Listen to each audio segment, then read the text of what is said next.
This is a video on what we refer to as the pull-up journey. So the pull-up is one of those movements that I kind of refer to as a bit of a mountain to climb. So what I mean by that is it takes one step at a time to get to the top of the mountain, because it's a challenging movement. On the internet, I find it gets overly complicated when people instruct it, and really it doesn't have to be that complicated, but certainly progressions might feel a little bit complicated, and there's not a cut and kind of a cut and dry way of progressing to the full pull-up, but this is the kind of typical journey that we kind of see people go through here at Dynamo to achieve their first pull-up. So, number one, you do need to have a degree of grip strength to simply hold your body weight. A good place to start to increase your grip strength in a very kind of direct manner is simply hanging from the bar and trying to increase the duration. There's a few nuances to that positioning. So it doesn't really matter if you're going overhand or underhand, even if you end up doing an underhand pull-up and you've been holding over the whole time, you're developing grip in the same way. But there's a few sneaky things you can do.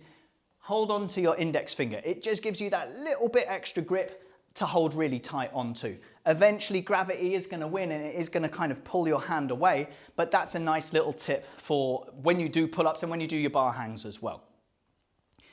The other thing you can kind of supplement your bar hangs with, if pull-ups isn't quite an option, or the kind of progressions from a bar hang that I'm going to show, is if we give you lots of lat pull down work. So that's on the cable machine and you're pulling down, you're working your lats as the name suggests, which is the main mover alongside your biceps to get you into a pull-up. So it's a very good substitute to build up pull-up strength.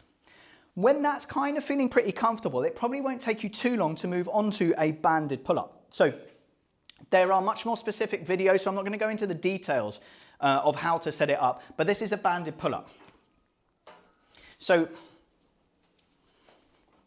making sure the band is on, of course, and like where I would start someone in terms of their hand positioning with a pull-up is palms facing yourself and a narrow grip, or palms facing one another. Find which one of those feels the easiest, but I wouldn't go palms facing over because it typically puts you in a bit more of a kind of biomechanical disadvantage. It's just a bit easier when you go palms facing yourself or palms facing one another. Your biceps get to kind of be in a stronger position. So middle of the foot on, I'm coming down, making sure you get straight arms at the bottom, and then you're taking your chin over the top of the bar. Think collarbones to the bar. So that's the banded version. As you get stronger, the hooks are going to come down. That's kind of my preferential way of progressing someone, rather than the band getting thinner and thinner. Once you've gotten to a fairly low position, the band isn't really offering much in the ways of help, then we're going to move on to the negative pull-up. So what I would ideally do is set these up so I can easily climb up the bar. We're not going to have a pull element to it. We're only going to lower ourselves down. We're only using what's called the negative part of the movement, hence negative pull-ups. So I've climbed up and I'm going to take my chin over the top, making sure collarbones are to the bar.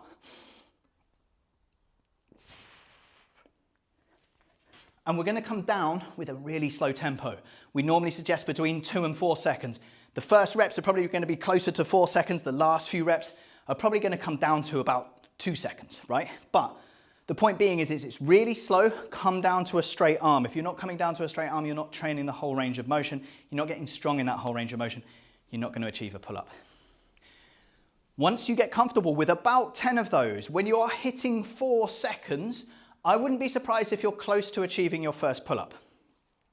So the first pull-up, making sure we've got a standardization to how we're doing our pull-ups, is making sure we're getting roughly, chin over the top, bar to collarbone, and we're coming down to a dead hang position. That is going to be considered a full pull-up. Anything less is not a full pull-up. So that's why we're really kind of strict on how we standardize these things, so we know what we've done and if we've progressed. So dead hang, straight arms, and I'm coming over the top. Back down to straight arms, and again. So that is your pull-up journey in a nutshell. There is much more nuance to it, but on the surface, that's pretty much it. There is one more thing that we do have to consider when we're going, our goal is a pull-up, is we have to consider body weight. Those that are lighter will achieve a pull-up easier. Those that are heavier will find it a bit more difficult, and that is the nature of a pull-up because we are pulling our body weight. What you will find is the frequency of when you train your pull-up can be high. Upper body typically recovers quite quickly. They're not very big muscle groups in comparison with lower body. So normally when we give pull-up variations and someone's trying to get to their first full pull-up, you can train probably between 4 and 5 times a week doing pull-up variations and working the lats, working the biceps to help you get to your first pull-up. Typically, females can train with higher frequency versus males. That's just simple kind of like biological differences. So you might find as a female, you can train pull-ups and their variations 5 times a week and still recover appropriately, whereas males might have to be about 3 or 4 times. See what suits you, and the only way to find out is by doing. And then you might find, oh geez, my arms haven't recovered, my back hasn't recovered. Okay, take a day off or at least decrease the intensity.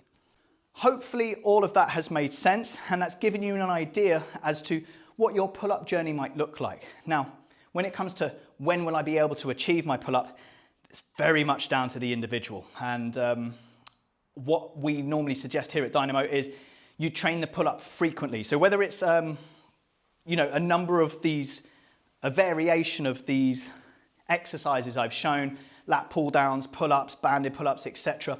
Mix them all into your week, mix them up with high reps, low reps, high sets and low sets, and that will help you get to your goal of 1 pull-up.